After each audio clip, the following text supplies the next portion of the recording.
স্বাগত বাংলাদেশ এখনো আপনাদের সঙ্গে আছে আমি অনুপম দেব। কথা বলতে স্টুডিওতে উপস্থিত আছেন বাংলাদেশ ফেডারেল সাংবাদিক ইউনিয়নের মহাসচিব আব্দুল জলিল ভুইয়া এবং ঢাকা রিপোর্টার্স ইউনিটির সাবেক সাধারণ সম্পাদক ইলিয়াস খান। স্বাগত আপনাদেরকে। আমরা আজকে দেখলাম গত কয়েক বছর ধরেই আসলে অবৈধ অভিবাসন যেটা, সেই অভিবাসন নিয়ে আসলে পুরো পৃথিবী জুড়ে এক ধরনের অস্থিরতা চলছে এবং যত বেশি রাজনৈতিক অস্থিরতা হচ্ছে তত বেশি দেখা যাচ্ছে যে অভিবাসন প্রক্রিয়াটাও অনেক বেশি বেড়েই যাচ্ছে। বাংলাদেশ থেকে আমরা দেখছিলাম যে অবৈধ উপায়ে বঙ্গোপসাগর হয়ে থাইল্যান্ড, মালয়েশিয়া, এটা নিয়ে এখনো অনেক বাংলাদেশি মিয়ানমারে আটক আছেন, কিছুদিন পর পরই ফিরিয়ে আনা হচ্ছে তাদেরকে। আজকে আমরা যেটি দেখলাম যে ভূমধ্যসাগর পার হয়ে আফ্রিকান যে দেশগুলো আছে, বিশেষ করে লিবিয়া, তিউনিসিয়া এবং আশেপাশের মধ্যপ্রাচ্যের কয়েকটি দেশ, সেগুলো থেকেও অবৈধভাবে যাচ্ছেন। কিন্তু নতুন যে বিষয়টি যোগ হয়েছে সেটি হলো এর মধ্যে কিছু বাংলাদেশিও আছেন যারা এই রুটটিতে আমরা এর আগে খুব একটা দেখিনি। এই অভিবাসন প্রক্রিয়াটা আসলে ইউরোপ অনেকদিন ধরেই চেষ্টা করছে যে কঠোর হওয়ার জন্য, কিন্তু যত বেশি কঠোর হচ্ছে তত যেন আরো বেশি বেড়ে যাচ্ছে। বাংলাদেশের এই ক্ষেত্রে কি করণীয় আছে? একটু এইখানে যে প্রথমে ধন্যবাদ অনুপম, যে এই ইস্যুটা নতুন কোনো ইস্যু না। হ্যাঁ, এই ইস্যুটা খুব পুরনো একটা ইস্যু এবং ইউরোপিয়ান কান্ট্রিগুলো সবসময়ই চেষ্টা করেছে এটাকে বন্ধ করার জন্য, কিন্তু বন্ধ করতে পারে না। আর বর্তমানে যে জিনিসটি আছে যে লিবিয়া হয়ে ইভেন মাল্টা ভূমধ্য সাগর দিয়ে যে ইউরোপে যাওয়ার যে বিশেষ করে ইটালি কিংবা স্পেন হয়ে ইটালি, এই যে রুটটা আছে, এই রুটটা আপনার বন্ধ করার বহু চেষ্টা হয়েছে, কিন্তু বন্ধ করা যায় নাই। কতগুলো কারণ আছে, যেমন মধ্যপ্রাচ্যের দেশগুলো থেকে অথবা মধ্যপ্রাচ্য হয়ে, যেমন বাংলাদেশ একটা দেশ, পাকিস্তান আছে, বাংলাদেশ আছে, ইভেন ইন্ডিয়া আছে, এরা এই অভিবাসীরা যাচ্ছে কেন? মধ্যপ্রাচ্যেরটা ডিফারেন্ট। যেমন আজকে সিরিয়াতে যে ঘটনাগুলো ঘটছে, আপনার সিরিয়া একটা যুদ্ধ অবস্থা বিরাজ করছে, ওইখানে আইএস আছে এবং সেই সিরিয়ার যে আর্মি আছে তাদের মধ্যে যে দ্বন্দ্বটা চলছে, একটা যে যুদ্ধ অবস্থা আছে, মানে সেই জায়গাতে জঙ্গিজমটা যেভাবে গ্র করতেছে, মানুষ প্রথমত হলো অর্থনৈতিক অবস্থা, দ্বিতীয়ত হলো মানুষের নিরাপত্তা। এই যে সেফটির জন্য বেশিরভাগ সিকিউরিটি, এই সিকিউরিটির জন্য কিন্তু মানুষ এই এত রিস্কের মধ্যে, তো আপনি ঠিকই বলেছেন যে এর মধ্যে আপনার 2টা নৌকা ডুবেছে, 2টা নৌকা ডুবে প্রায় 100 জনের মতো মারা গেছে, আরো 200-র কাছাকাছি মারা গেছে বলে ধারণা করছি। তো আরো কত মারা যাবে এটা তো বলা যাচ্ছে। এর আগেও কিন্তু আপনার যদি মনে থাকে যে লিবিয়া কিন্তু এটাকে খুব চেক দেওয়ার চেষ্টা করেছে, জায়গাটার নাম খুব সময় জড়োয়া হয়ে আপনার এই মাল্টা হয়ে কখনো ভূমধ্যসাগর থেকে যেই রুটে যাওয়া যায় তারা যেতে চায়। আমি প্রথমেই বলেছি যে একটা হলো মানুষের নিরাপত্তা। আজকে মিডল ইস্টার্ন কান্ট্রিগুলোতে যেই অবস্থা বিরাজ করছে, এই অবস্থায় আপনার তথাকথিত আমি বলবো এই যে জঙ্গিরা সারা পৃথিবীতে আপনার যে একটা অস্থির অবস্থা তৈরি করার চেষ্টা করছে। তারা বলছে যে ধর্ম অর্থাৎ ইসলাম কায়েমের জন্য, কিন্তু আসলে কি তারা ইসলাম বিশ্বাস করে কিনা, এই জিনিসটাকে কেন্দ্র করে কিন্তু সারা পৃথিবী একটা অস্থির অবস্থা বিরাজ করছে। বাংলাদেশের ব্যাপারটি ভিন্ন। বাংলাদেশের মানুষ তাদের অর্থনৈতিক উন্নয়নের জন্য তারা, আপনি আগেই বলেছেন যে দিক দিয়ে মালয়েশিয়া, চট্টগ্রাম থেকে কক্সবাজার হয়ে আপনার মালয়েশিয়া টেকনাফ দিয়ে আপনার এই তারপরে রোহিঙ্গারা আছে, এটা অর্থনৈতিক তাদের নিজস্ব উন্নয়নের জন্য তারা এদিক দিয়ে এত রিস্ক নিয়ে নৌকায় ডুবে যাচ্ছে, লঞ্চে ডুবে যাচ্ছে আপনার, তারপরেও তারা এই রিস্ক নিয়ে এই জায়গাটাতে যাচ্ছে। কিন্তু সিরিয়ার ব্যাপারটি বা লিবিয়ার যে ব্যাপারটি আছে সেটা কিন্তু বাংলাদেশের মতো না।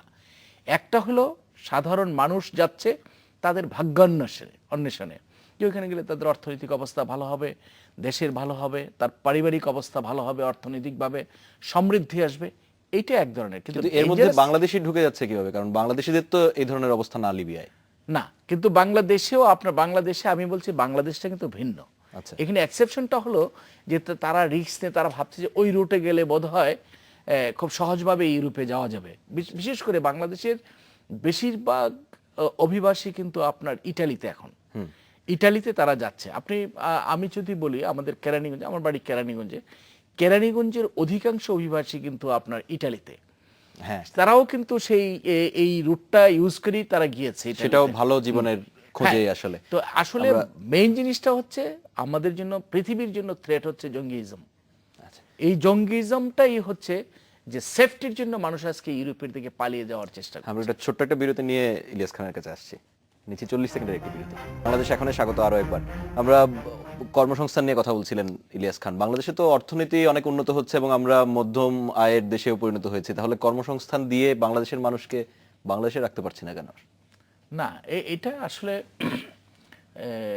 যেটা ইলিয়াস যে কথাটি বলেছে যে আসলে তো বাংলাদেশ এগিয়েছে এবং আমাদের ছেলে মেয়েদের দেখা যাবে যে তাদের অনেকগুলো অভিবাসীদের মধ্যে অনেক ক্যাটাগরির অভিবাসী আছে। একটা হচ্ছে যে তোমার নন এফিশিয়েন্ট, যারা কোনো কাজ টাজ কিছু আনস্কিল্ড যেটা বলে, এই ধরনের এক ধরনের লোক যাচ্ছে, তারা বিভিন্ন জায়গায় কাজ করে, তাদের কিছুই অভিজ্ঞতা নেই। আরেকটা আছে ধরো ইঞ্জিনিয়ার, ডাক্তার, এই ধরনের ইয়েগুলো আছে, এরাও যাচ্ছে। আবার আরেক ধরনের অভিবাসী আছে যারা ওয়েস্টার্ন কান্ট্রি প্লাস আমেরিকার মতো দেশে যাচ্ছে, যারা পড়াশোনার জন্য যাচ্ছে আর ফিরছে না। অস্ট্রেলিয়া যাচ্ছে, তারা যে ফিরছে না। বিভিন্ন ধরনের লোক আমাদের দেশে আছে যারা বিদেশে যাওয়ার চেষ্টা করছে, সেখানে যে কাজ করার চেষ্টা করছে। তো আসলে একটা ক্যাটাগরিতে বিবেচনা করলে হবে না। যারা মালয়েশিয়া কিংবা থাইল্যান্ড যাওয়ার চেষ্টা, বেশিরভাগই হলো লেবার শ্রেণীর, এরা যাচ্ছে। কিন্তু শিক্ষিত শ্রেণী যেটা আছে, ভয়ের ব্যাপার যেটা আছে, বাংলাদেশের জন্য কনসার্ন যেটা, ব্রিলিয়ান্ট ছেলে মেয়েগুলো যে আর ফিরে আসছে না, এটা হচ্ছে বাংলাদেশের জন্য সবচেয়ে বড় কনসার্ন, ব্রেন ড্রেন হচ্ছে, উদ্বেগের বিষয়। যেটা ইলিয়াস বলল ব্রেন ড্রেন যেটা হচ্ছে, এটা বাংলাদেশের একসময় যদি মেধাশূন্য হয়ে যায় তাহলে কিন্তু এটা উদ্বেগের ব্যাপার। আমি অভিবাসীটাকে আমি মনে করি যে মানুষ, বাংলাদেশের মানুষ এত সাহসী, তারা জানে যে এত রিস্ক আছে। এই জায়গাটাতে সরকারের একটা ভূমিকা থাকা দরকার। কিভাবে এই রিস্কটা কাটিয়ে, যে কথাটা বলেছে যে 5 লক্ষ মানুষই দেশ থেকে মালয়েশিয়া যেতে পারে, সরকার কিভাবে সহযোগিতা করতে পারে, বেসরকারি খাতে কিভাবে যেতে পারে। এবং আমার দেশে একটা আছে, যেমন আদম ব্যাপারে যদি আমি বলি, এটাও কিন্তু রিস্কি। আমাদের এই যে একবার গ্রাম পর্যায়ে একবার শহর পর্যায়ে যাওয়ার সময় এই যে হ্যারাসটা করছে, হ্যারাসমেন্টের শিকার হচ্ছে আমাদের নাগরিকরা, সরকারের এই জিনিসটা দেখা দরকার। আমি যদি একটু ইলিয়াস খানের কাছে এই বিষয়ে যাই, যে সরকারের আসলে এই মুহূর্তে এটা আটকানোর জন্য এই মুহূর্তে প্রাথমিক পর্যায়ে কি স্টেপ নেওয়া যায়? কি বাইরে চলে যাওয়ার ক্ষেত্রে আপনি বলছেন?